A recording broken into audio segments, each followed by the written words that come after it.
Kevin is broken. Oh, I know what it would have been. A piece of shit. Exactly. Some artists use negative space to kind of really make the piece powerful. Proto-nuggets, if you will. Exactly. Or as Chad would say, 100%. Exactly. It was acceptable in Stranger Things Season 3, but it's bullshit here, man. Exactly. Blah, blah, blah. Exactly. He wants the universe to be deterministic. Exactly. Forrest, grabs a handful of microgreens. I don't know, maybe that sounds stupid, but... Exactly. Crazy rich Asians.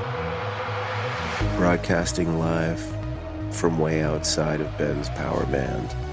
This is the Blah. In this episode, everybody dies. I'm your host, Low Energy Mulvey, along with my low energy friends, Ben. Ugh. And Chad. Hey. That's right, folks. We are completely depleted of energy. But we are sallying forth nonetheless. This week we have watched something exciting. Brand new show airing on Hulu. Well, I don't know if it's on Hulu, but we watched it on Hulu. And that show would be called Devs, starring Nick Offerman, written, directed by Alex Garland. And I am excited. This was an excellent, excellent show. So let's get to it. I kind of feel like the low energy intros were like the same level of interaction with the world that Cailee and Forrest had when they knew everything. They were just like, yeah, whatever, seen it before, know it's gonna happen. Yeah, that's exactly right, man. Very true. That is exactly right. He was like, let's go out on the porch and talk for a while. Let's just chuck a frisbee in the street for a minute. Give these girls some time to chat. Yeah, they're gonna talk about the end of the universe. Do you want to go outside on the porch? Have I showed you my aerobie? Sit? Yeah, I know. And then he's like, "Oh, it's a really nice night out." Yeah. The guy's like, "Fuck you, bro. You tried to kill me." He's like, "Yeah, sorry about that." Didn't we play frisbee yesterday, Marv? Yeah, exactly, man. Totally. I love it. Nice call, Ben. So Devs, man, Alex Garland. This dude is a very interesting creator these days. I'm a huge fan. Yeah, I think we're all huge fans. And just to give a little pedigree for anybody that may not know out there, he started with writing 28 Days Later, which was an excellent zombie apocalyptic sort of film set in the UK starring Cillian Murphy. That was one of his early ones. I think that was his early spec script, yeah.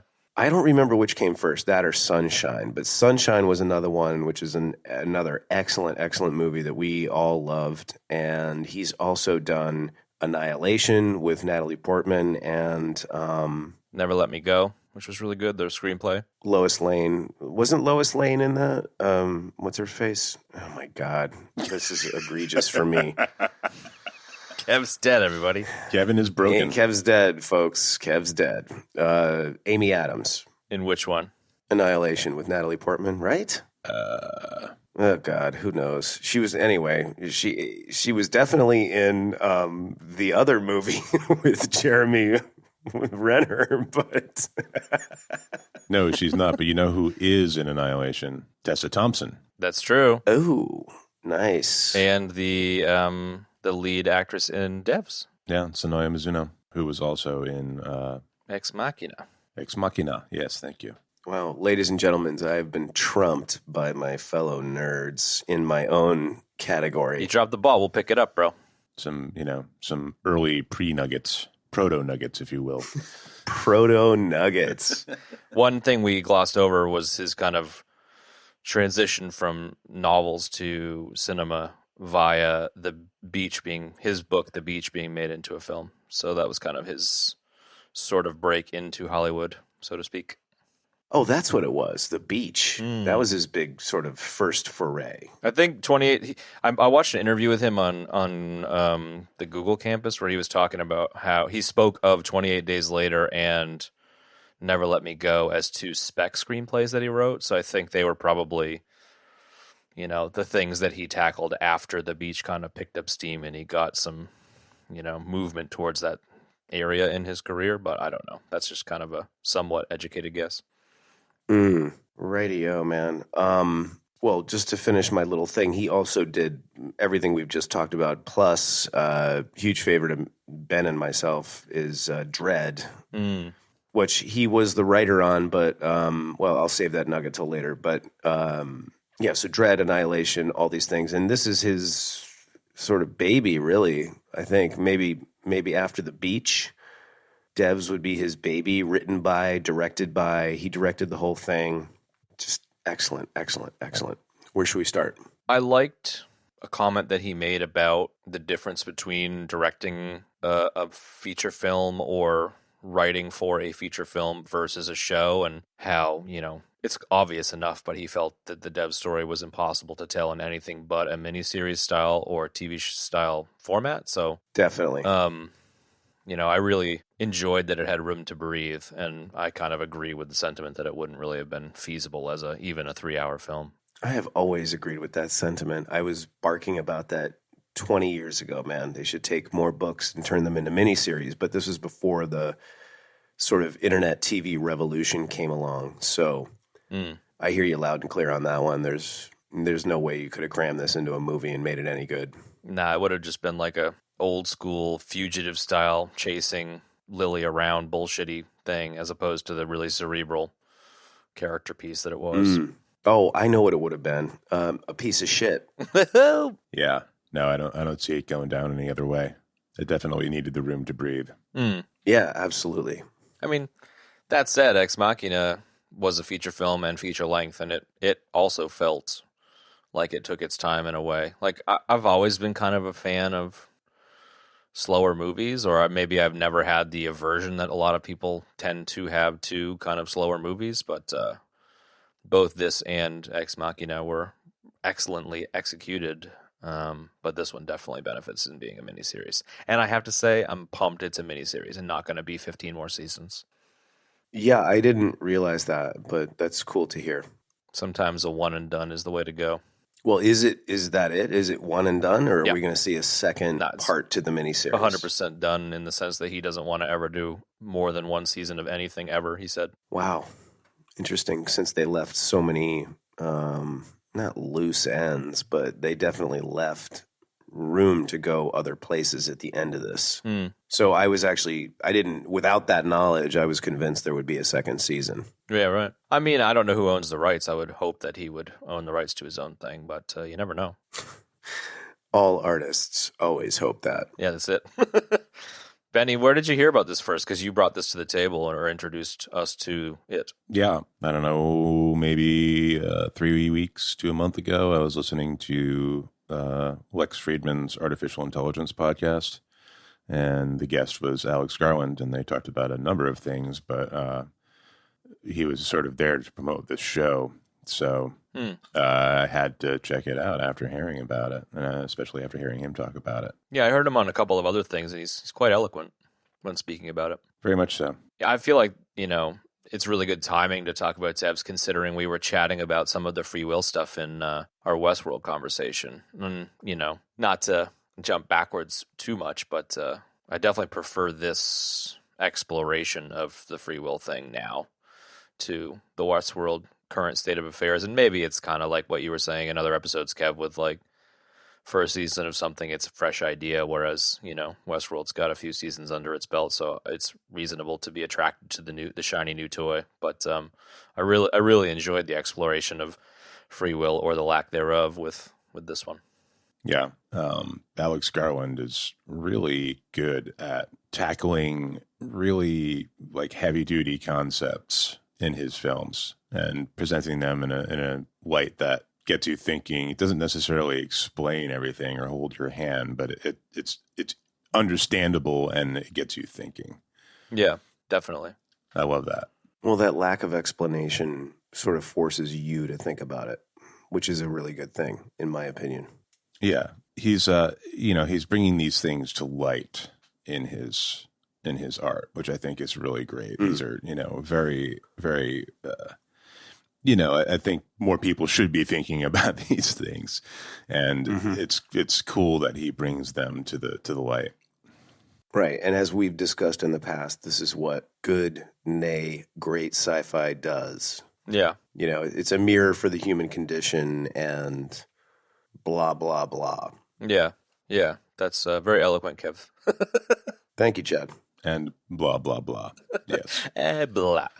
What it's completely like off the top of the head, but I was just thinking about how, you know, Alex Garland's creations, either as a writer or a director, probably more so as a director, but remind me of the same creative space as like a Nolan, maybe, but they're not. They don't necessarily make the same type of movies. I feel like Christopher Nolan kind of makes movies that are similarly cerebral, but they tend to be a bit twisty, whereas the Alex Garland stuff seems to be a lot less flashy, a lot more muted, and a lot more, I don't know, exploratory or philosophical, if that makes sense. I know what you're trying to say, Chad. Yeah. Yeah. Well, how I'm interpreting it anyway.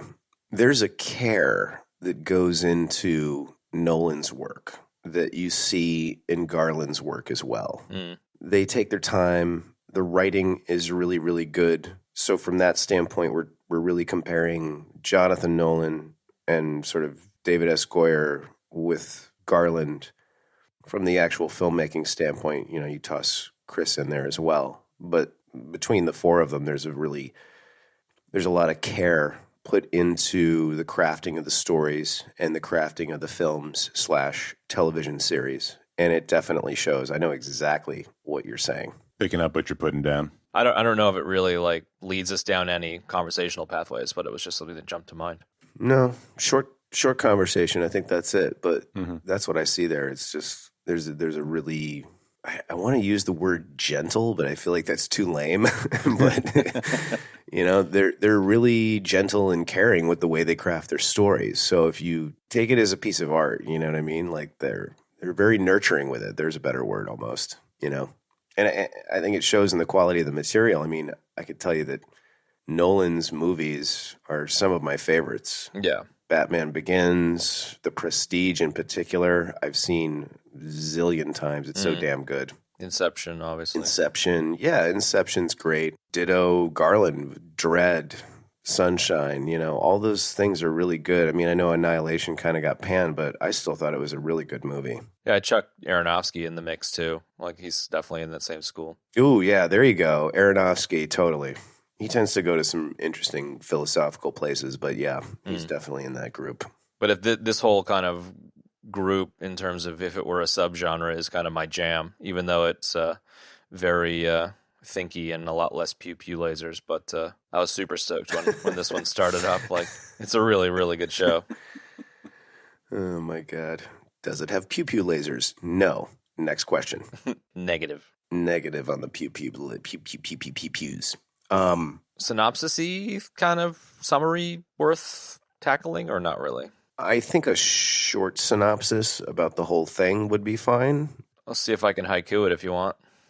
Yeah, haiku it just do the main thread, and then we'll sort of explore it from there. So an attempt at a synopsis is Silicon Valley, tech company, Google kind of equivalent. A bunch of people work there. The main couple of characters do. Boyfriend, girlfriend. Boyfriend commits suicide. Girlfriend says, what the fuck? Turns out it was a bit of a cover-up, and it was covering up the secret tech project of the kind of Steve Jobs kind of figure, Elon Musky kind of figure of this universe. And that tech project is a quantum computer that is so vast that it can predict and model the past. And if you can perfectly predict and model the past, you could potentially do the same with the future. So not totally dissimilar from kind of the Rehoboam arc from the latest Westworld, but telling a different story. And it's essentially the unfolding of that, and whether or not we have free will, and whether or not we can change what is predicted by this computer. And it's an interesting kind of unraveling of one perspective on that story. And I have to say, like, I wasn't like in hate with the ending, but I wasn't in love with the ending either, which I'm sure we'll get to. But wow, indeed we will. Yeah, there's so many places they could have gone with the ending. So you want to start at the beginning? Let us start at the beginning. Yeah, it's hard to not get sucked into the episode by episode stuff, or if that's even a problem. I don't know. Yeah, and there's not many episodes, and for two, there's not actually a hell of a lot that happens in each episode. Yeah. I'll start by sort of responding to what one of you just said, it's like Ben was saying, there's not really a whole lot that goes on in each episode. It's very simple and to the point in the way it's all structured, but there's a lot going on and there's a lot being communicated in each episode. You feeling what I'm saying, Ben? I mean, Yeah.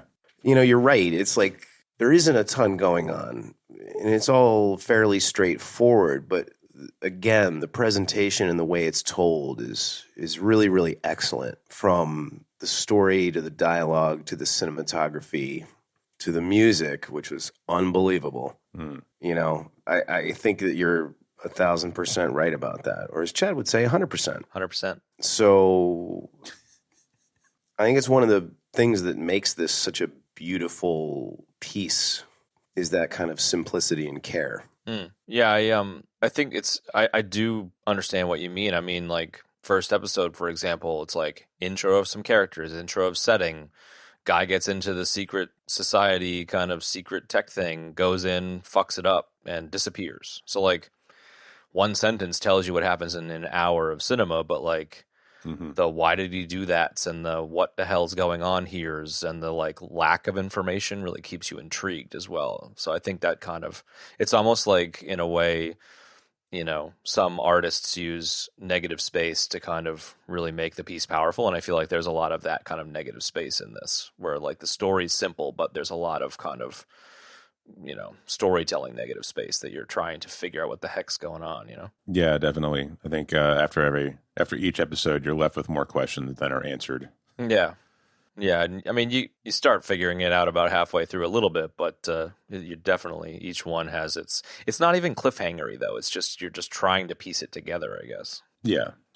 It's almost got that monster movie thing where, like, you don't see the monster. You don't see or figure out or find out what Devs is until way late in the story. Yes. Do you? Yeah.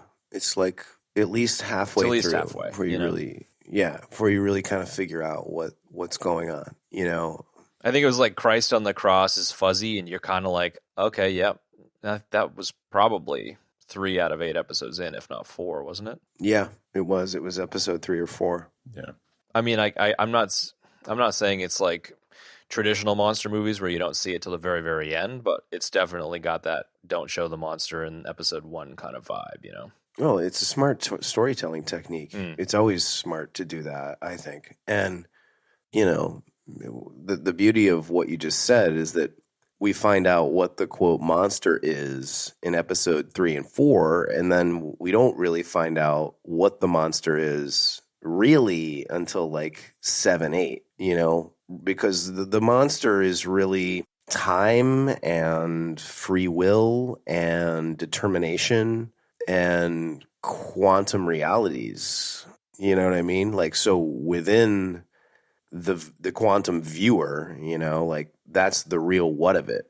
And it plays such an important part in how 7 and 8 dope out in the end, So that's the sort of the monster within the monster kind of thing. I don't know, maybe that sounds stupid, but No, the monster is the god that they created and the power that contains, I suppose. yes. I mean, it's funny. I didn't take a lot of notes, but the first note I had was I liked how they jumped right into the story. So, Sergei getting, doing the presentation on the nematodes and then being asked to join the devs team. And then as quickly as we got rolling on the story and, the description of the building, the lab, and the lab itself was just super, super cool. I still don't really know how I felt about the whole, like, Russian spy angle, as strange as that may sound. I know it was, like, super integral to the story, but I don't know how I felt about that. I was like, okay, you're going to try to smuggle code out on a James Bond watch, as Nick Offerman said. I don't know. Yeah. I don't know if I was, like, nuts about that or not. I didn't get how that was working until the second watching, and there's a scene where he's got the watch kind of like against his chin, and he's looking at the screen. You can clearly see if the watch is, like, recording what's on the screen. It's taking pictures of what's on the screen. So, yeah, I was a little iffy about that, too. I'm like, what is he, like, because he like, winds it or something when he's in the bathroom, right? like setting it up, and I'm like, is he putting code into the watch hands somehow? Like that seems like that doesn't seem right, you know. But yeah, later it actually pretty explicitly shows him sitting there with the watch pointed at the screen. So yeah, I think I was really actually just talking about it as a device in telling the story, but I'm glad that you brought that up as well. I suppose it does. I was going to say it doesn't go anywhere, but I suppose it does with the Russian handler being brought in the next couple of episodes with Lily in the Sudoku app and stuff. But I don't know. I mean, the industrial espionage stuff is a real issue currently. So it's not that implausible, you know, like especially with like, you know, business people going to China, for example, in the last 10 years have been going with like brand new off the shelf computers with nothing on them and stuff because of device, you know, hacking via Wi-Fi and stuff. So there's definitely plenty of industrial espionage in tech circles to make it plausible. But was the issue that idea as a whole, or was it just the James Bondy bullshitty way to handle it that was frustrating potentially? I don't know, dude. I think it was probably the second thing that you said, and probably now that I'm thinking about it, I'm sitting here listening to the two of you, and I'm like, well, this is, I think, probably my own hang up. It felt like, you know, Russian spies, like in the 80s, and it's like, we're not in the 80s. And it really was industrial espionage, not political espionage. So I don't know. I think I'm hanging on to it in a way that I shouldn't. Yeah. It was acceptable in Stranger Things season 3, but it's bullshit here, man.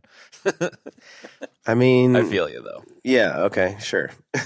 No, I'm just teasing. I mean, I like that it was kind of self-referential when Kenton's sitting with him like getting clearance, and he's like, "You're Russian and your girlfriend's Chinese," and he's like, "What's the problem?" He's like, "You don't see a fucking problem." So it's like it's kind of already like, as the viewer, you're just kind of like, "Yeah, dude, come on, don't be such a Cold War dickhead." right. But then you actually find out later that he is a Cold War dickhead, so it's kind of funny in a way, I guess. Yeah. No, you're right.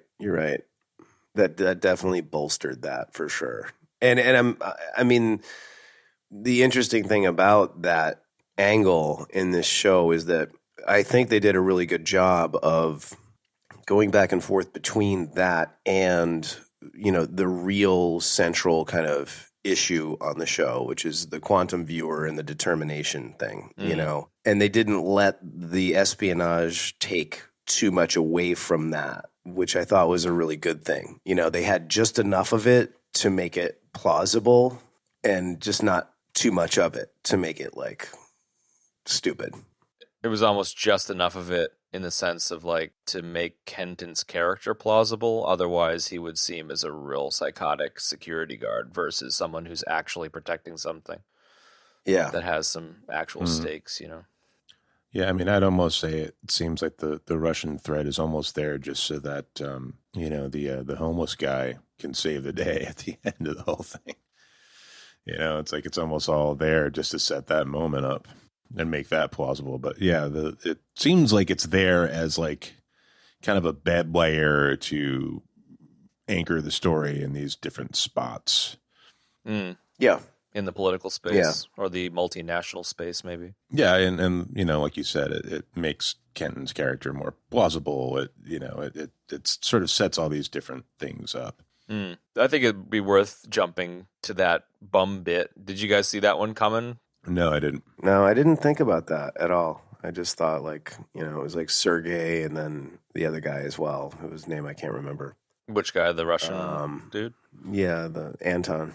Even though when he has his showdown with Kenton, he calls him Joe, and then he calls him Ivan. I think that's what it was. That was great. Yeah.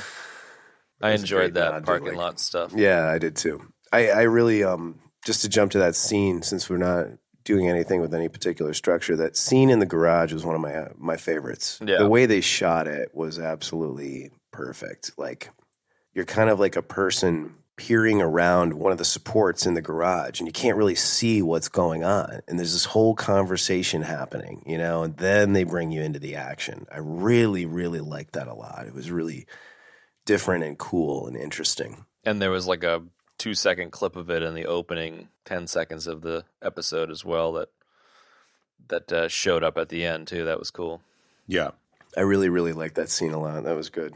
I really like the Russian guy's response in that a lot. Like I wrote it down where he's, Kenton's like, no bullshit, you need to like let her go. And he's just like, oh, no bullshit. You don't care about the girl. You're just using her as leverage. And then he just like goes on to say like standard American doublespeak, straightforward, straight talkers, straight shooters, because it gives you the cover of virtue while you lie. And I thought it was fantastic. Yes. I thought that was fantastic as well. I really, really like that. Super good. Like it's one of the things that I've really picked up on having spent a lot of time living out of the country is just how much American culture is about smiling to people's faces and talking mad shit about them behind their backs. And I loved his giving you the cover of virtue while you lie thing. It was just like fucking perfect, dude. It was so perfect. Yeah, no, he summed it up beautifully, man. And it was, again, credit to the writing on the show, it was really, really good. They could have made those characters super thin,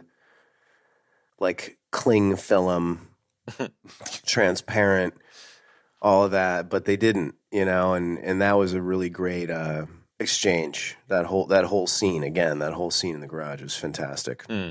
Just jumping back for a second, I really enjoyed the build, like you were mentioning the building that the lab was in and whatnot. I loved the design, and I really loved the like tree ring lights and kind of the way that the walk out to devs with all the weird gold columns and all that stuff. Yeah. I don't know, flavored the scenery, and the scene with Sergei getting like strangled with a shopping bag on the ground under the tree ring lights was pretty intense and pretty well shot. Yeah, I really dug that too. It was kind of weird how I always thought it was odd how, they had this sort of impregnable fortress of a lab, and you just sort of kind of walk through the woods to get there. And then there was like the columns and the ring lights, like. It's like the most Silicon Valley thing ever. You could totally see it happening. Totally, man. Same with the giant girl statue. It's just like it looks so fucking dumb, but you're like, some knucklehead Silicon Valley demigod dude would totally do that.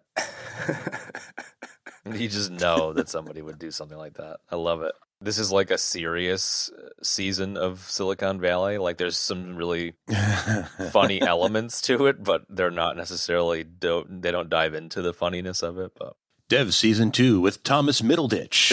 Exactly. Yeah, right. Or like Forrest like grabs a handful of microgreens and is just like chowing down on microgreens. It's like the most Silicon Valley thing I've ever seen. Yeah, the whole set of the Dev's lab is pretty amazing. The reason why it's, in a fucking concrete structure that with, X amount of feet of vacuum and a Faraday cage and all that stuff is because quantum computers are notoriously persnickety.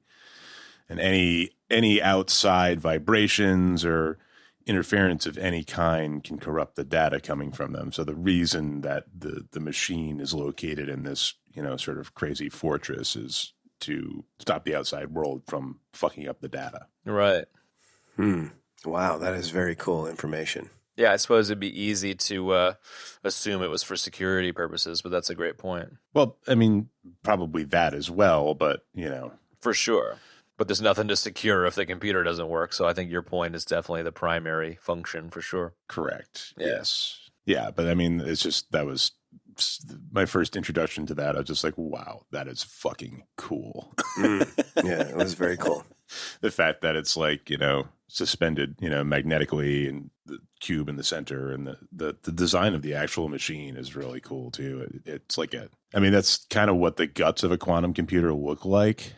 Like it's definitely somewhat accurate, but it's also super like, artistic and sci-fi-ish looking, like they like took a bunch of license with what it actually looks like and making it into something sort of like, angelic and crazy looking, Yeah, it had a kind of a steampunk, like giant thing that makes your tea kind of feel to it. Yeah, like glass blowy. Yeah. Yeah, that's how I saw it. Yeah. There's a little nugget in here that I didn't pick up until later, but evidently I think it kind of looked like a decoration on the outside of the lab that was floating, but it, potentially had some function. But the squares within squares within squares motif is actually a fractal design called a Sierpinski carpet, which I didn't pick up on at the time, but that was pretty cool. Mm-hmm. Yeah, wow, that is really cool. Because I've always been a big fan of fractals ever since I was introduced to them, and like back in the day with a weird screensaver in the computer lab with the first Mandelbrot set, like infinite fractal kind of.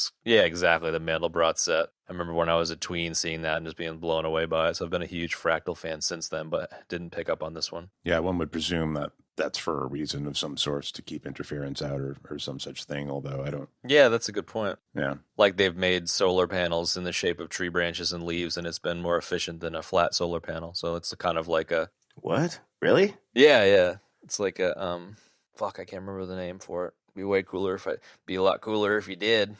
What do you mean, like, you don't mean like skeuomorphic, Kind do you? of, yeah. It's biomimicry. Biomimicry is the term for it. There you go. Biomimicry. Interesting. Yeah. But I mean, also, like, your cell phone antenna is a fractal design, and that improves the reception somehow. So, yeah, I'm sure it's, I don't know what the reason would be or whether or not it would work, but I'm sure that's what, knowing Alex Garland, that's what he's channeling, It's like it's there for a purpose. Yeah. It's not just a pretty picture. Yeah, it makes a lot of sense. I like it. Super cool set for sure. It really gives, even if you're not aware of half of the stuff that they're talking about, it gives you this like, wow, they're really fucking doing something big there vibe. So you can just kind of go along for the ride, even if, you're not super nerding out on the quantum stuff. Right. Yeah. I mean, just the look of it gives the whole thing some gravitas, So the setup, the murder of Sergei, and the bringing in of the girlfriend Lily with the Russian stuff is kind of the first couple of episodes. So that's essentially the first quarter of the show is what we've just been talking about. It's not really until the third or fourth episode when Lily starts really questioning whether or not Sergei killed himself and the cover-up stuff that the story really kind of gets rolling. So I liked that she was kind of a hacker who had hacker friends that helped her, as opposed to it, being any of the normal tropes. It's just nice to kind of see a computer hacker style main character handled well instead of the old like clickety clack, hacker bullshit that you've seen in all the movies. Yeah, although I gotta say that watching the first season of Mr. Robot, that was a hacker. That's true. Point taken. Show done well. Yep. Just to throw that in there is another show that we need to do that we've touched on. The old tropes of all the hackers being like Hacker Man from Kung Fury of sort of exactly starting to dissipate or have dissipated. There are no power gloves in this fucking thing. Or the 1990s film with Angelina Jolie. Jesus, Angelina Jolie is in it. That's all I can think of. I secretly love that movie, but it's so acid burn. Yeah. Oh, what are you talking about? Hackers with Johnny Lee Miller? Oh my god, that's so bad it's good that needs to go on the list, man. Yeah, that's a really great movie. Yeah. So the intro stuff, the Russian stuff, kind of gets tied off with a bow pretty early. At least most of it does. Yeah. Yeah. I mean, for all intents and purposes. And then the episode 3 is when the senator shows up and starts threatening Forrest, and he just doesn't give a fuck, which I thought was kind of interesting. And that's where Lily fakes jumping off the ledge to get into the security footage and find out it was faked and stuff. So that's kind of where things kind of kick off a bit. And then, as far as like the actual meat of the story, episode 4 is when Lyndon figures out changing the underlying algorithm, fixes the audio, and listens to Jesus speak and gets fired. And that was kind of a pretty big inflection in the whole thing, I thought. What did you guys think about that Lyndon getting fired scene? I was really bummed because I really liked the character. And it was a interesting rule that got him fired. It was like we don't look at the multiverse, So I mean, it was great for the story because I got annoyed because I like that character a lot. It's like I got enough attached to that character that I was upset when they sort of dispatched him or whatever in short order. So yeah, there's a lot going on with quantum interpretations here, and I guess many worlds would allow for some kind of randomness or some variety of free will, which is why Forrest is so against it. He wants the universe to be deterministic because that absolves him of any guilt for his family getting killed in the crash, which we haven't even gotten into yet. So, the fact that Many Worlds works is, that's why he's so upset, and that's why he fires Lyndon. Yeah. It's interesting that you say that. That makes a lot of sense to me. At the time, I kind of interpreted it a little bit differently, I think, or maybe just a different side of the same idea. But at the time, I wrote down that he didn't want the multiple world theory brought into it because it isn't based in his reality. And at the time, I was thinking that the purpose of Devs was to bring his daughter back. So, like, That's what I thought too. we'll get to the finale later, but Yeah, I mean, this is sort of what's occurred to me since seeing it the first time. So, yeah, no, I think you're onto something for sure, and I think that that's probably more likely the intention of Garland. But I wasn't really wrapped up in the determinism side of it. I mean, I definitely picked up on the like he wants to be absolved, and if it's deterministic, he is absolved bit. But I kind of got the vibe that he didn't necessarily care about being absolved. I kind of was like, yeah, fine, I'm absolved or I'm not, but I want my fucking daughter back, and I want any way to get that back. But if it's multiple worlds, then it won't be my daughter. It'll be another reality's daughter, and I want my fucking daughter. So that's kind of the way I took it. I took it as like, if there's multiple worlds, it won't be my daughter. It'll be a slightly different version of her, and that's why he freaked out and was so emotional. I think both are interesting perspectives. yeah. Well, I think they're both true, but after viewing it the first time and thinking about it for a minute, it seems clear to me, and it pops up later in the show as well, that he's really holding on to the universe being purely deterministic so that he can be absolved of his guilt, because it's not exactly clear that he's carrying around a bunch of guilt, because he's kind of a, Victim. yeah, and he's Or playing the victim, yeah. his attitude is sort of, placid and ho-hum and, Yeah. like we were talking about earlier. Didn't we play Frisbee yesterday, Marv? Yeah, exactly. So you don't necessarily pick up on it, but it's definitely, I think, a major motivation for that whole thing. Yeah. That same episode that Lyndon gets fired in, though, is towards the end of it is when Lily gets in over her head and gets committed. And I really liked that the story went with her being clever and figuring out how to get into the Sudoku app and meet the Russian. And, it's kind of moving in the traditional, protagonist figures things out and saves the day space. But I like the realism that, like, while she's very clever and she and her friend are very good at getting things going, she gets over her head quite quickly and, outsmarts Kenton and gets into his computer, but then gets caught out by the psychologist and the ruthlessness that Kenton describes so clearly with the Tiananmen analogy. Because it's so true. Like, I'm finding now, like, so much of, like, ultra success, like rocket ship success, is like, how horrifyingly ruthless can you be? Like, in order to get to that upper tier, it tends to be very ruthless. And I... You mean like you're talking about like all the people we've murdered to get all our subscribers, Chad. Exactly. Right? Yeah, exactly. Yeah. Totally. And I just thought it was interesting that, while I didn't really enjoy that scene with him telling the Tiananmen Square story with Jamie.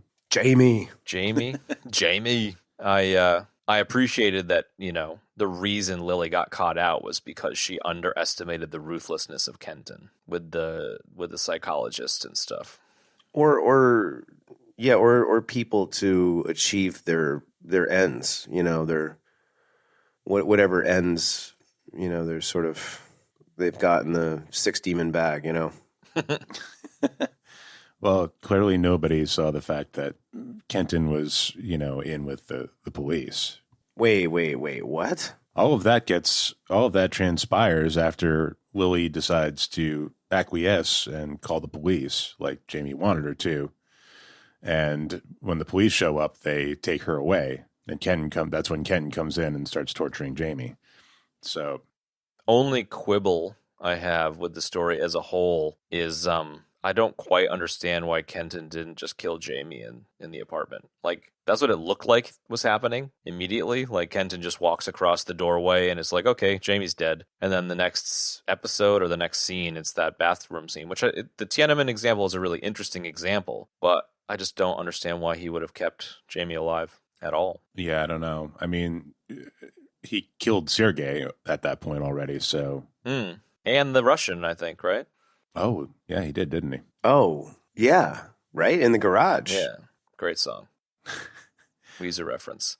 Well, I feel like the whole up until that point, everything that's going on is really to get Jamie into the story. Yeah. Because, Lily's arc is really about figuring out that, she should have never left Jamie, basically. That's kind of, where she ends up.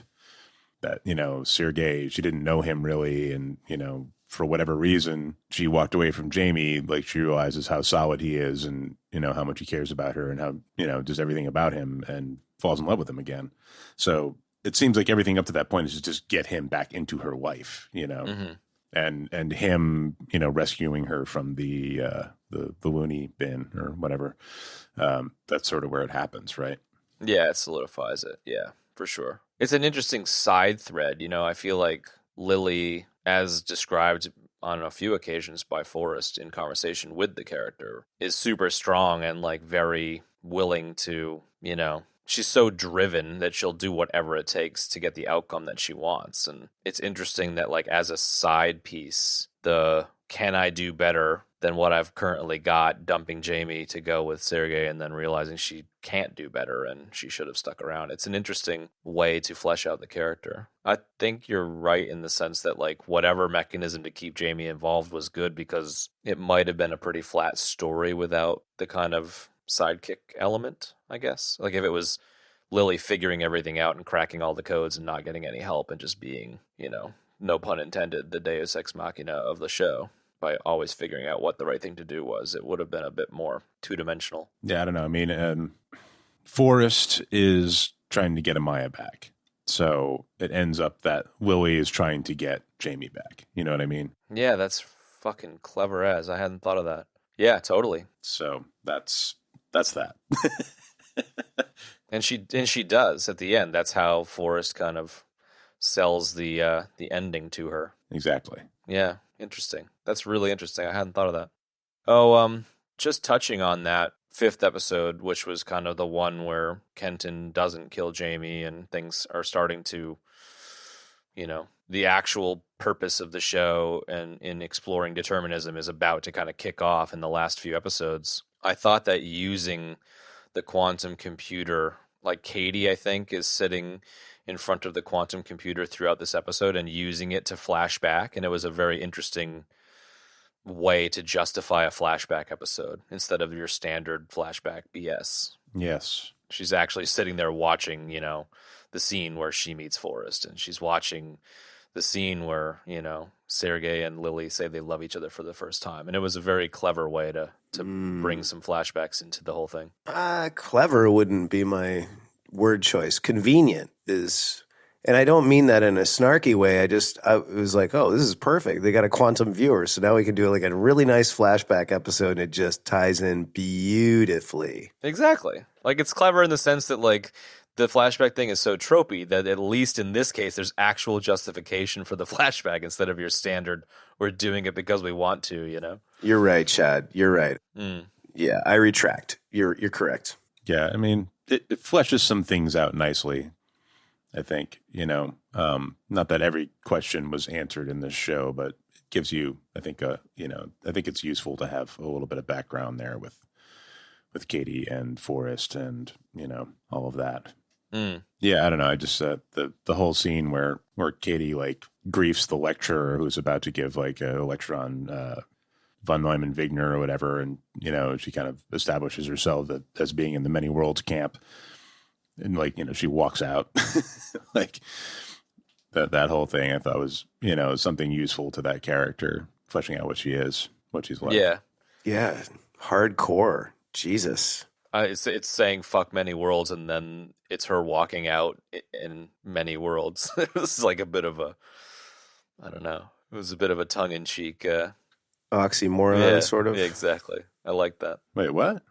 Well, if she was saying, so you're saying Katie was saying she was pro many worlds or anti many worlds in terms of giving the lecturer shit? No, she establishes herself as being pro many worlds. Okay, and then it goes to her many worlds exiting the facility.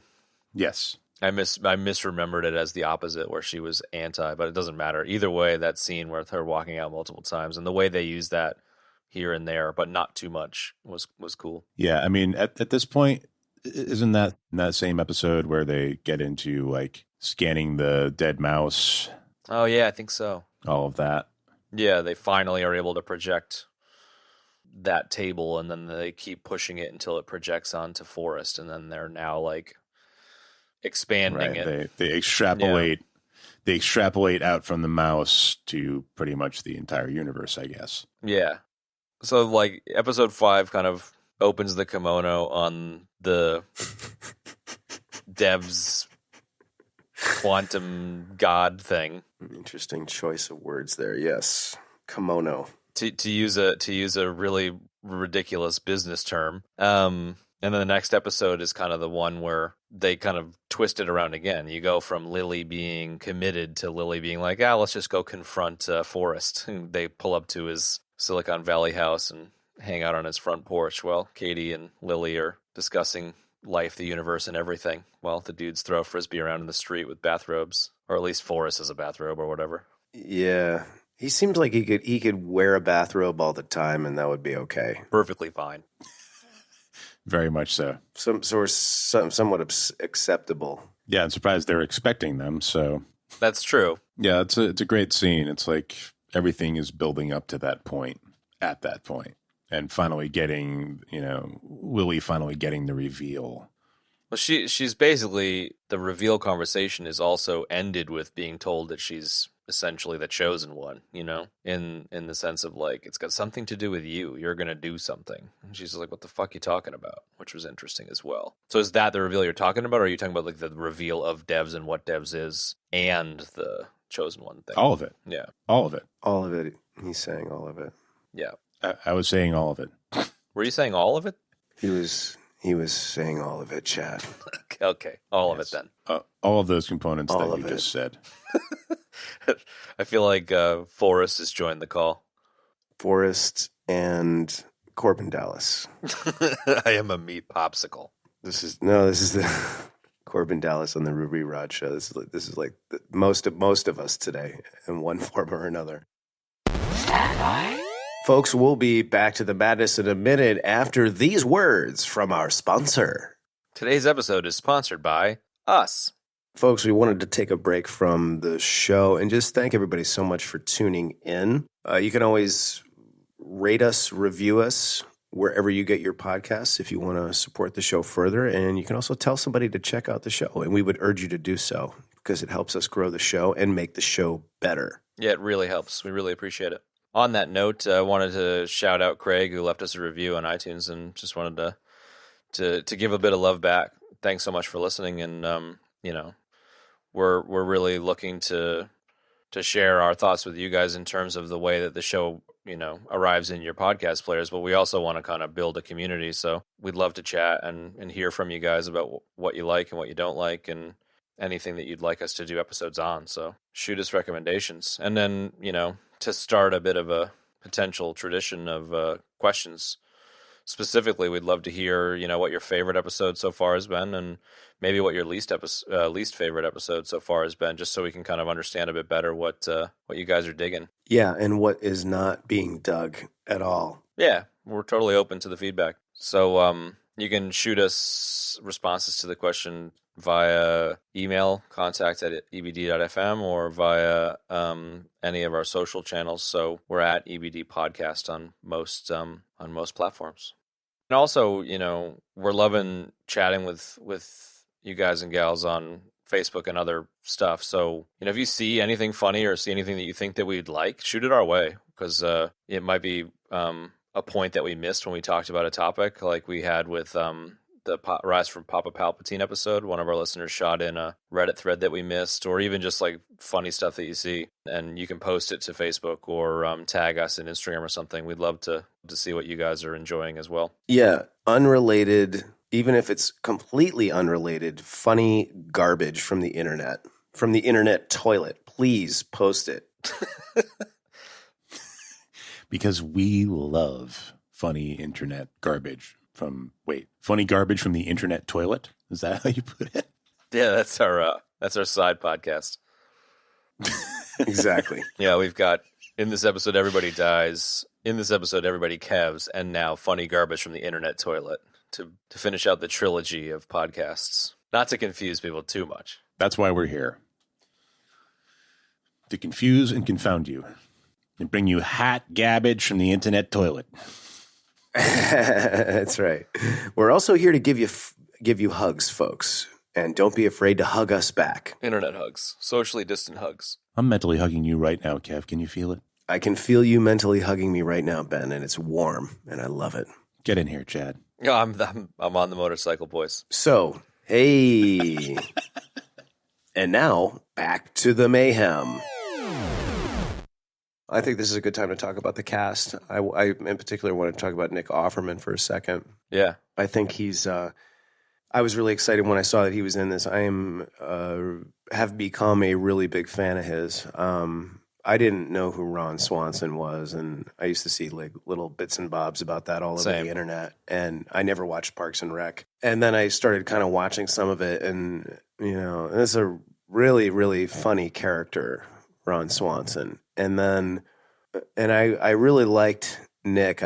He's got a way about him that's really cool. He's a really real guy, and it really translates into his work. He's super into woodworking. Everybody knows this at this point. And he talks about it all the time, and I love that. He's just super smart and super knowledgeable about other things, and that always lends to you,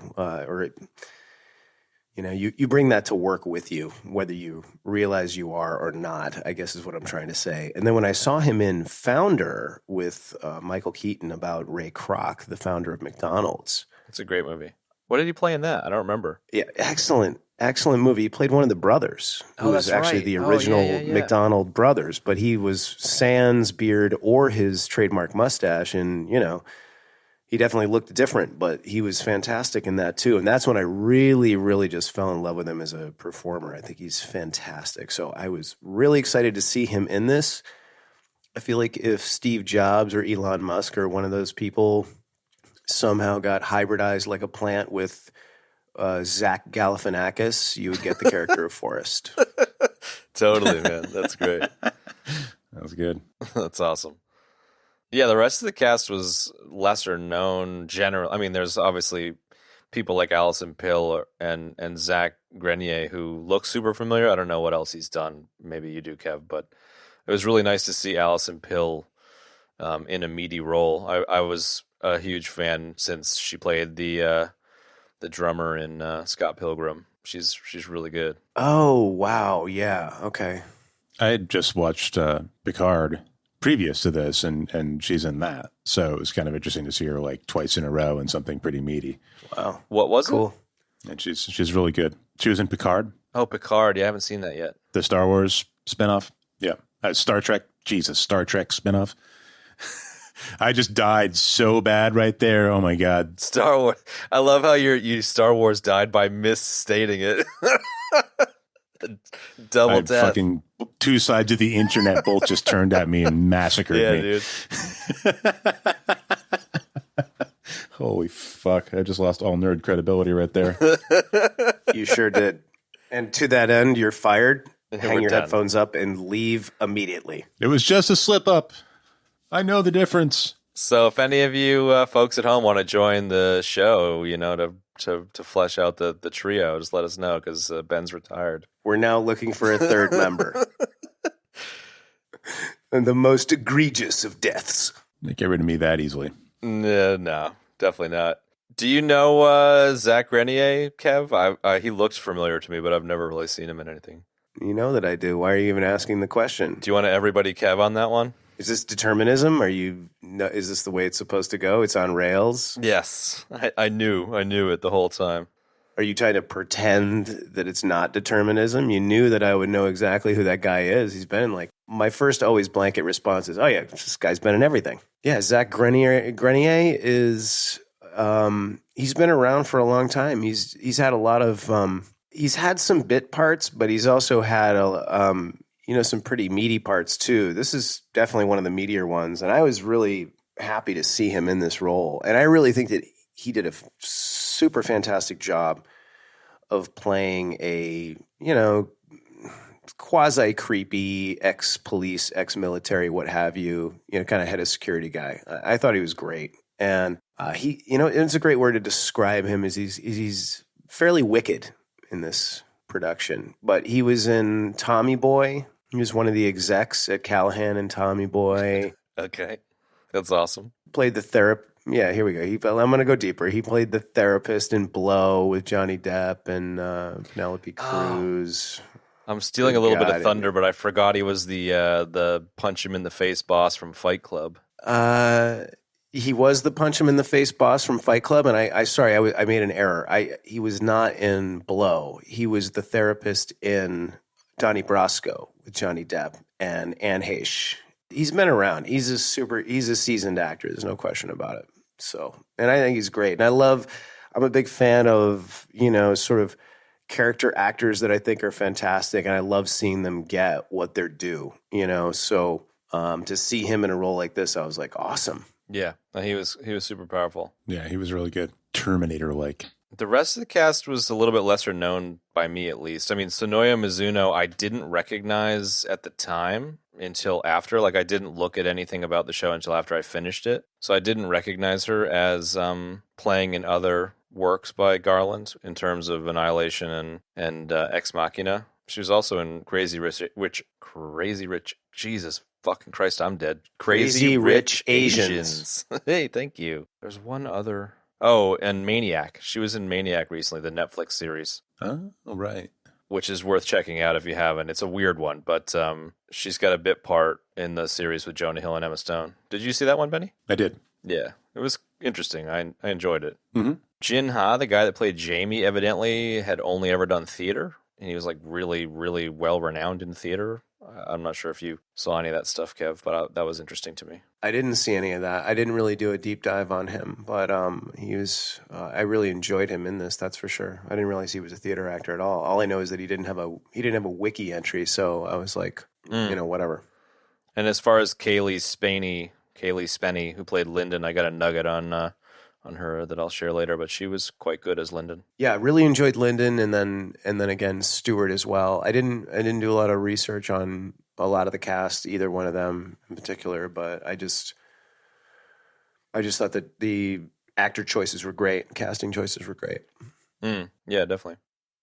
So really, episode 7 and 8 are essentially a two-parter where the bum saves the day that we touched on earlier, and then Katie and Forrest in the last episode are like, okay, here's the thing we all know that's going to happen, and it just unfolds, I suppose. What was your take on that one, on kind of the last couple? At the end of episode 7, Lily is more or less, on board to just fight this showing up at Dev's thing. She's just not going to do it, and it's like she doesn't factor in the things that are out of her control. So it's like she has this whole day planned, and, obviously things don't go according to plan. Because if she had factored in her lack of control, she would have had her whole day planned not in her apartment where they know where she lives. She would have gone somewhere else. But I mean, also at that point, they don't think they're in danger anymore because they've confronted Forrest. Little did they know that, Kenton was, being a creeper, staking out in the car, having a what the fuck moment when he sees them show up and being all buddy-buddy. Yeah, the Kenton breaking off bit was interesting, especially when he's yelling at Forrest and Katie and saying he's going to protect himself. I don't know if I have an issue with it. It was just interesting that he broke from the mold, I suppose. Yeah, it was a little bizarre. It went from being business to personal with him. It seems like his whole motivation for showing up at Willie's and attempting to kill her and Jamie was just I don't know, being angry with them for whatever reason, or, taking his buddies away or whatever. I don't know. Like, I'm not really sure about that, but. And Katie and Forrest don't give a shit because they already know what's going to happen. So it's kind of like irrelevant to them. Just like the senator's threats. He's just like, I don't care because I know nothing's going to come of it while I'm alive. Right. Yeah. I just wanted to bring to the forefront the bum thing for 1 second, because it's important, because at this point in the story, we're all convinced as viewers that, everything is on rails and this is going to happen. Everything that's happening is, sort of supposed to happen the way that it's unfolding. And what's the homeless guy's name? Well, I don't know. Hang on. Joey Shabadoo? Joey Shabadoo. Joey Shabadoo. Joey Shabadoo, So Pete. He says to her explicitly, when he gets done taking out Kenton, he's like, these were not my orders. I made a choice. And I feel like it's important because we're at the point in the story where we're made to believe that there is no choice, only the illusion of said choice. So I don't know. I really like that, how they just kind of drop that little grenade in there. It foreshadows Lily breaking from the determinism stuff for sure, I think. Yeah, absolutely. As does her trying to avoid going to Amaya, by staying in her apartment all day and pretending to be normal with Jamie.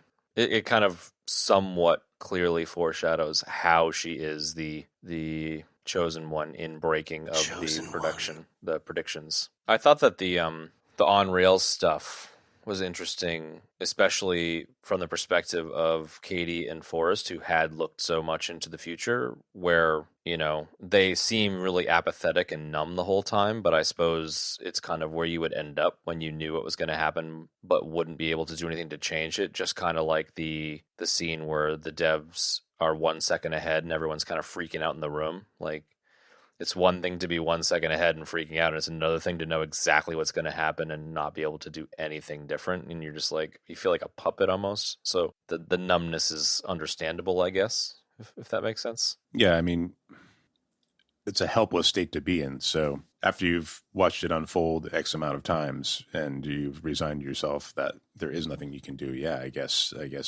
how else would you behave? I think it seems pretty accurate. Yeah, definitely.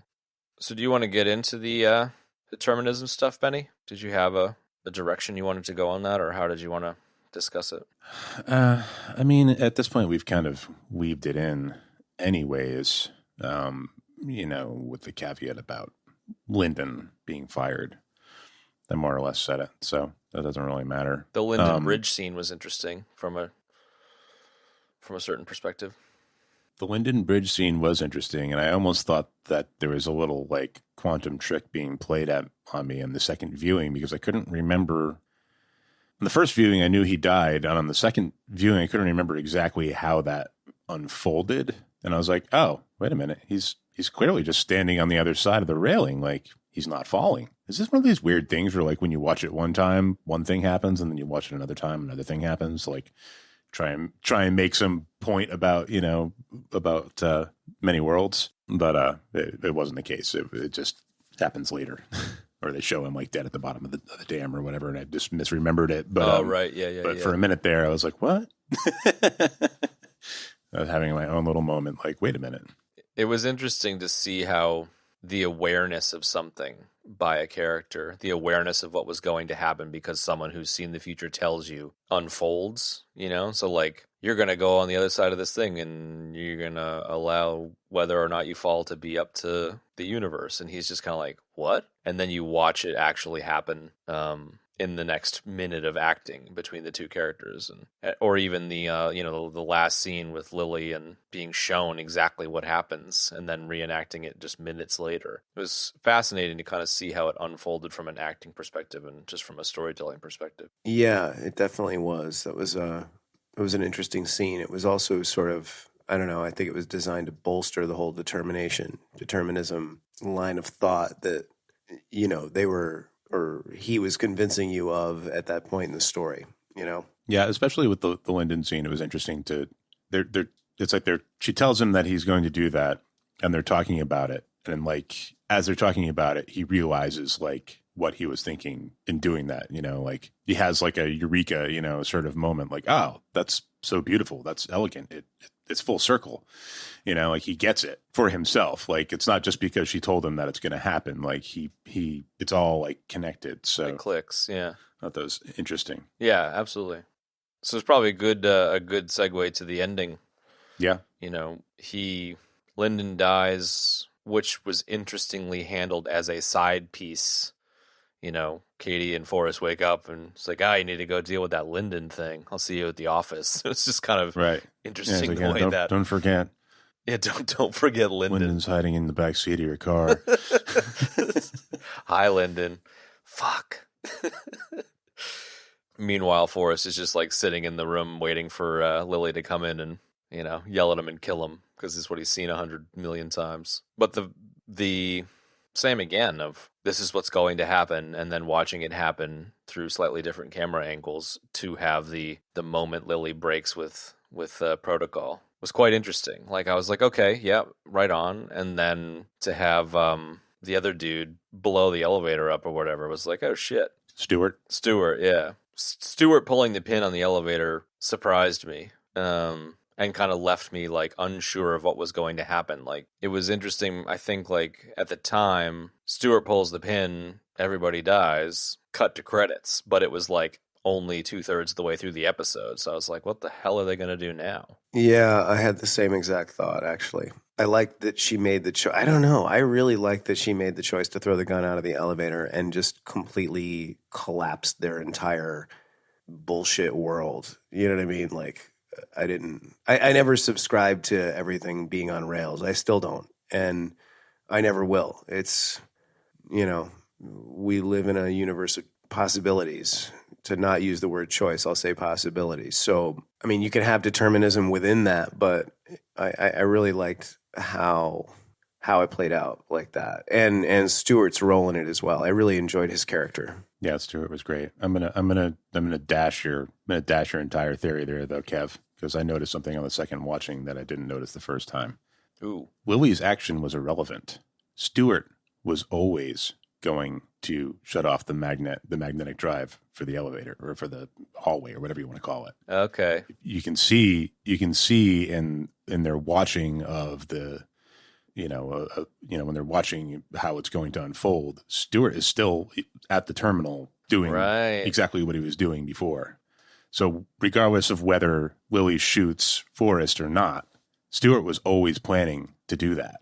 Oh, snap. You're right. That's how they actually died. Or it didn't matter because they were going to die from the fall anyway, which I didn't really see. The first time you watch it, you think that the bullet puncturing vacuum is what causes the elevator to collapse, but it sounds like what you're saying is you notice he's in the thing and he pulled the pin both times. That's interesting. And surely the case. It's not even like, oh, maybe. Like that was something that bothered me. It just seemed like an afterthought, like Stewart doing that. I'm like, why the fuck did he do that? And I'm like, oh, because he was fucking being really weird in the hallway there in the first place. Like, it's like he knew he was always planning to do that. So. And they wouldn't have known because they never saw beyond Forrest getting shot. Yeah. Because Lily makes that choice that breaks their vision. It doesn't change the fact that they're going to die, but it breaks their ability to see it. That's interesting. Right. Definitely didn't pick up on that at the time, but I like that. Yeah, I like that too.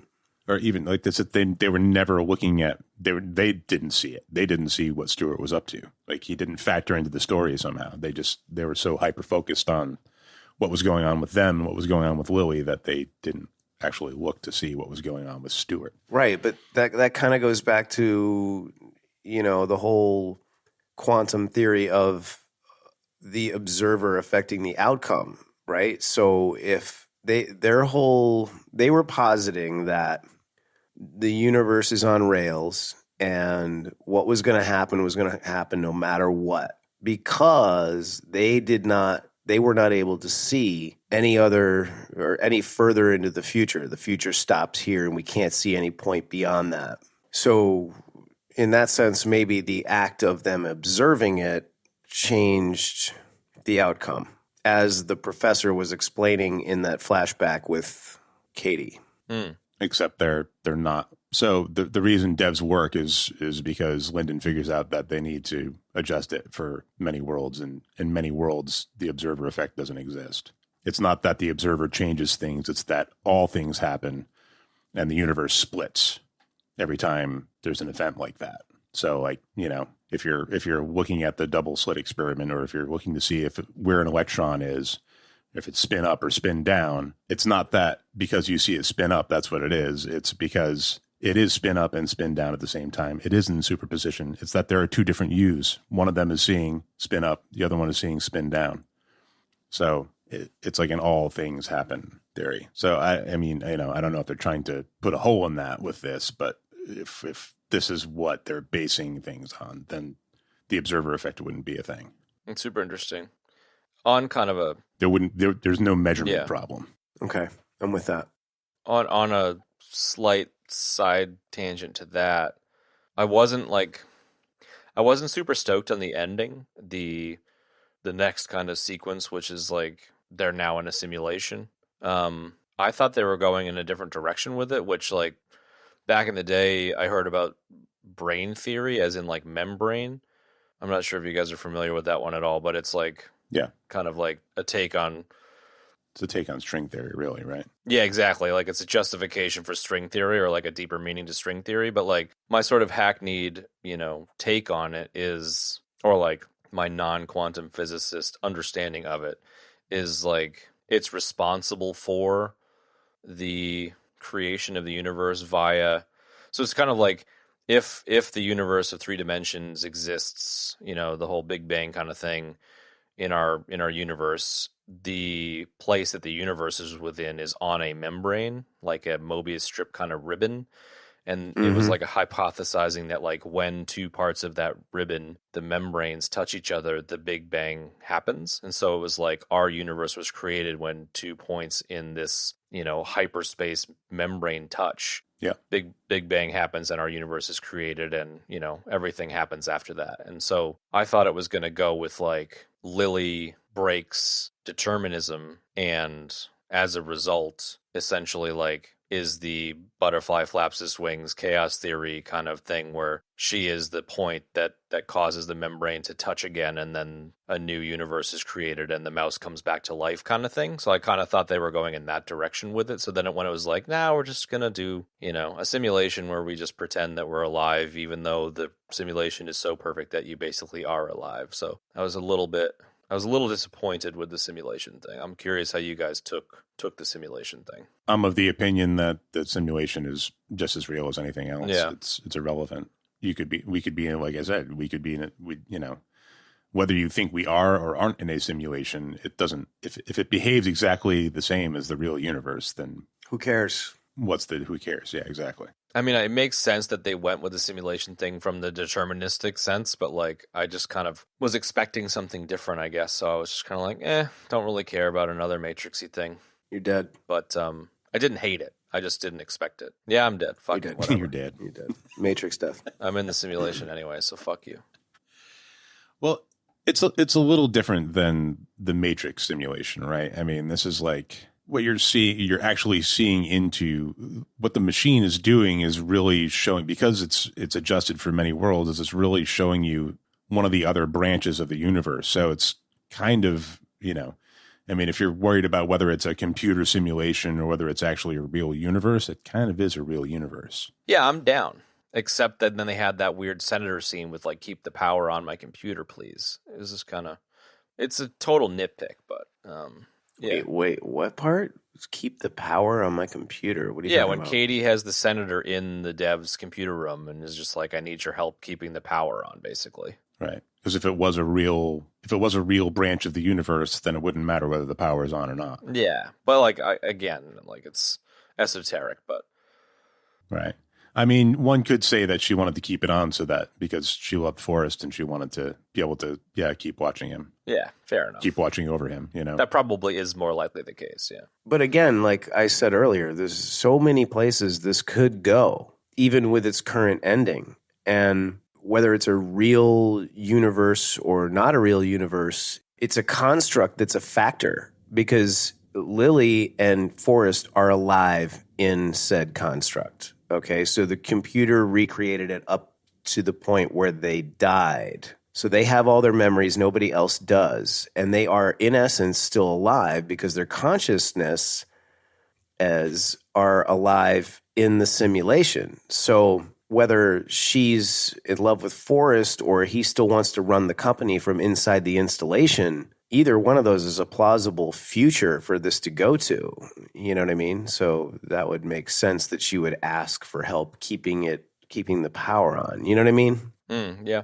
Yeah, it's interesting just how fractal the whole thing is, you know, like by the time you get to the end of this, there's just like so many different areas to explore or think about that it's so easy to get like sucked down like one line of thought for sure. Yeah, absolutely.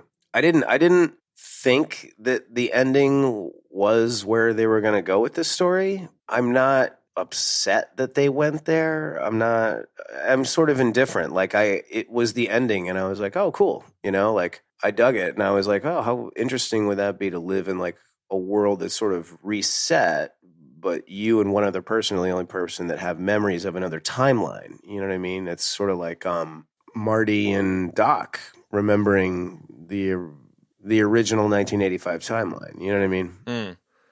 They're the only two that remember it.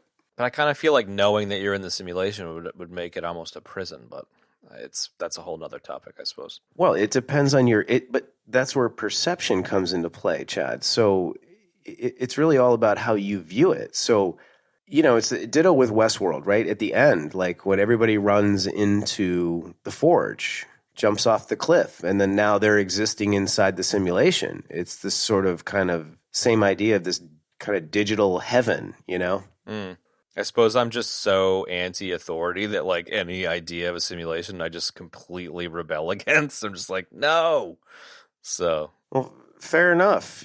Yeah, I mean that's why I said earlier I think this is like my own thing coming in here on a comment that I made, you know, and it's like maybe that's the case, but if you don't care if it's a simulation, like Akecheta, right? That was his name? Akecheta, the Indian? Yeah, Akecheta was like he was excited to go there because then he would finally be reunited with his loved ones, the people that he cared about. So for him, it wasn't a prison at all. It was really quite the opposite. It was freedom, finally, you know, to do what he wanted, to live his life and not have to deal with like the weird reprogramming changes that, you know, the people were making in the Westworld park, you know? Yeah. And so really Forrest is like Akecheta in the sense that he gets his wife back, yeah. Well, yeah, he gets his wife back. It definitely was not the outcome that he was going for. Like, I'm convinced of that, unless you guys can tell me differently. Like, well, he was expecting to die, and that was that. You know, and he would be reunited with his family in quote real heaven. So, you know, for him to be kind of transferred to this digital heaven, digital space. Universal tangent, quantum tangent, whatever you want to call it, it was the same thing as going to heaven with the added benefit of knowing that he was inside it, being conscious of it, conscious of the simulation, whatever you want to call it, and also being able to communicate with the outside world, which he did. Yeah. Yeah, I can respond to the Forrest's awareness thing where, you know, I saw a Q&A where he was asked, where Garland was specifically asked that, and he said it always was his plan. This is how he actually gets to be with his daughter again, rather than just watching her, which I didn't really pick up on at the time, but if that's what Garland wanted to communicate, then, you know, I guess like it makes sense in the sense that he watches the outcomes of everything, knowing that he's going to die, and once he's dead, he can be brought into the simulation like they brought the mouse into the simulation. So maybe even though he doesn't know what's going to happen after everything breaks down, he knows he can be put in with his wife and daughter. So he's just like, well, cool, that's good enough then. I think, I mean, if you're asking me as I was watching it, it seemed to me that's the only thing that makes sense given his resignation to just die. Yeah, okay. To not even try anything, you know, whereas Lily is completely the opposite. You know, Lily just does not want to go down the track. She does everything possible. So, you know, I don't know if I thought it was always his plan, but I figured it had to play in somehow. Because that's the only thing that really makes sense, you know, in terms of him just kind of going along with the show. It's almost like he wants it to happen. Yeah. Let's shift into nuggets, deaths, and ratings. Okay. NDR. NDR, what's that? Nuggets, deaths, and ratings. Ooh, I like it. Not to be confused with murders, deaths, and kills. Whoa! Now that's a nice tie-in, son. Hey, there it is. Good job. You get an A, and you get to keep your job. Go ahead. The main character is named Lily, which is an analogy to the myth about Lilith, which I thought was interesting. Lilith is the first woman that God created before Eve. In Jewish folklore, Lilith became Adam's first wife. And Lilith left Adam after she refused to become subservient to him. God proceeded to create a second Eve for Adam after Lilith had to return to dust. So I thought that was interesting in the sense of like she, rejects Adam and God creates a new Eve. So she rejects Forrest and the God in the machine creates a new simulation for Forrest. It was just kind of an interesting, probably not overly deep thing that was intended, but like just kind of a potentially interesting connection. Wow, that is interesting. Yeah, for sure. I didn't know any of that stuff. That is Not me neither. very cool. Yeah, nice nugget, man. You did a little digging. That was like a truffle nugget, man.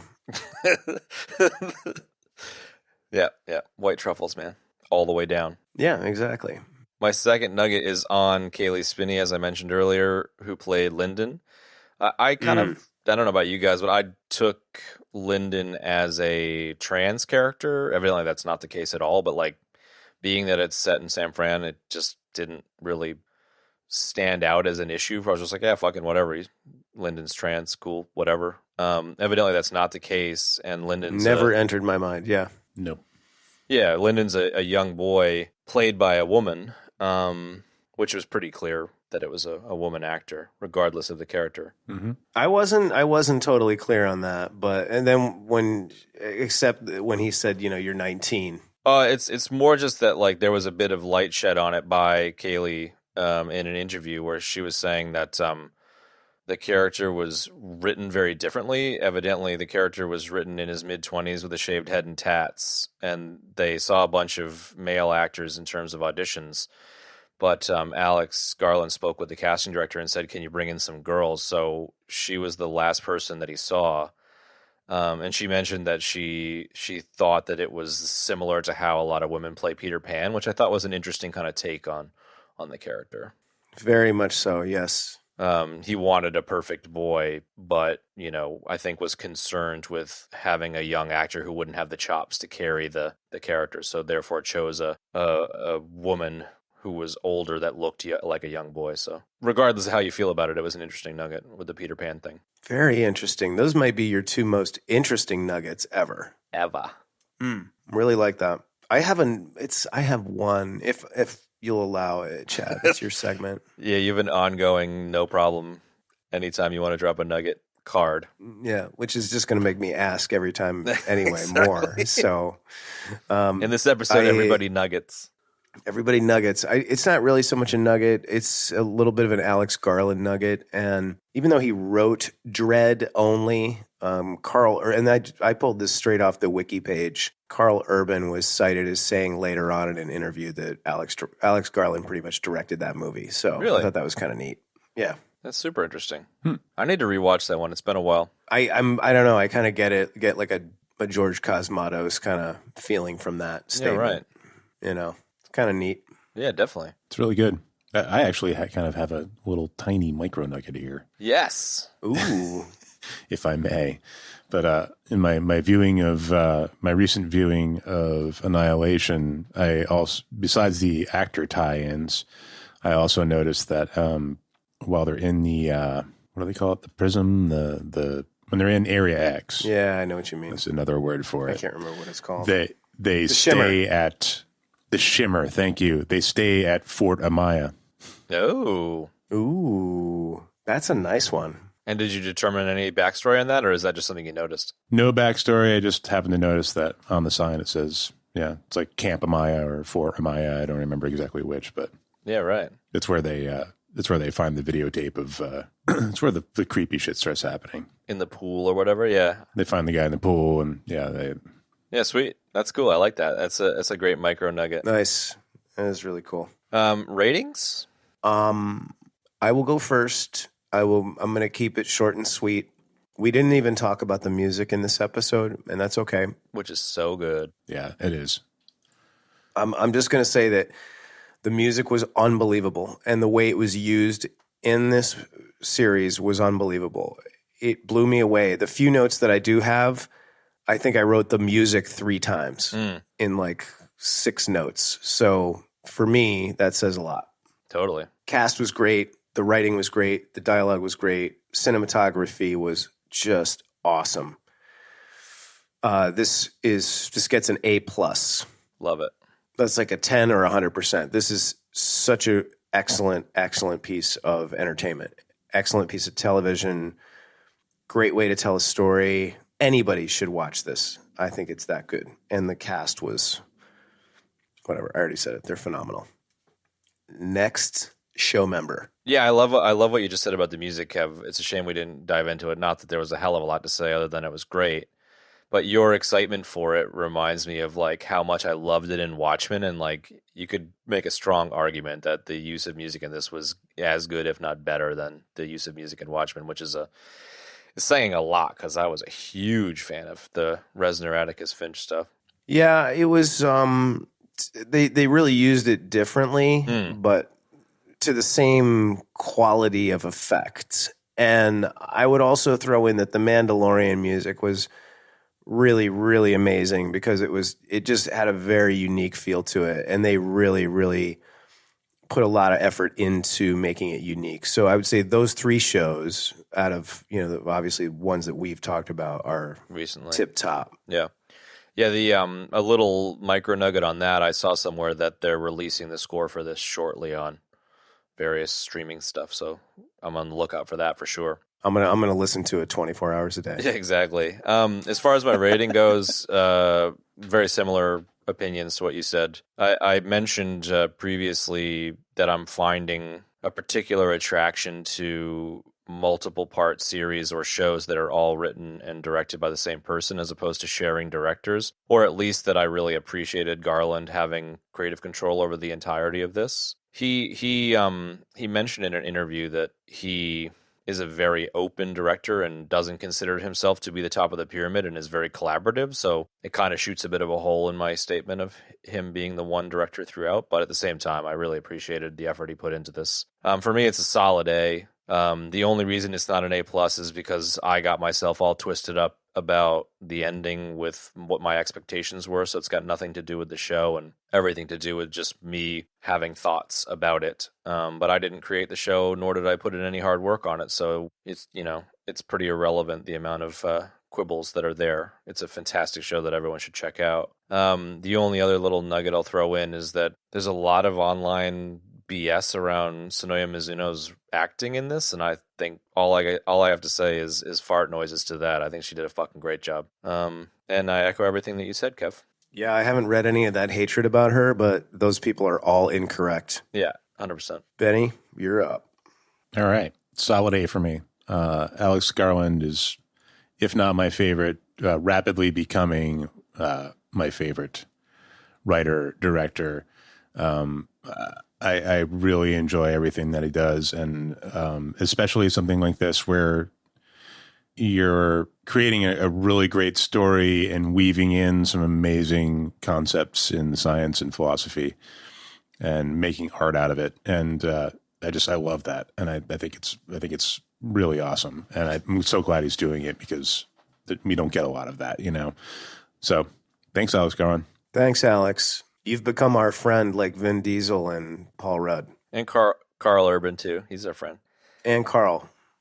You may not be our friends, but we're your friends. To quote Jarhigo. Should we move on to the deaths? Yes. To the death.